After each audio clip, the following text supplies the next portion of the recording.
Excellency ambassador of United States why did he come এটা আমি জানি না খুব ভালো করে, বাট আমি যেহেতু এই অঞ্চলের মন্ত্রী, বরিশাল বিভাগের একমাত্র পূর্ণাঙ্গ মন্ত্রী, ফলে আমার একটা দায়িত্ব জেলা প্রশাসনকে, বিভাগীয় প্রশাসনকে সহযোগিতা করা এবং আমাদের দেশের গার্মেন্টস রপ্তানির সবচেয়ে বড় ডেস্টিনেশন হচ্ছে মার্কিন যুক্তরাষ্ট্র।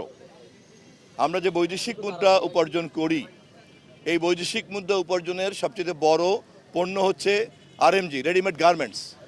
এবং আমাদের রেডিমেড গার্মেন্টস সারা পৃথিবীতে আমরা যে রপ্তানি করি, এই রপ্তানির ডেস্টিনেশন 1 নম্বর হচ্ছে মার্কিন যুক্তরাষ্ট্র।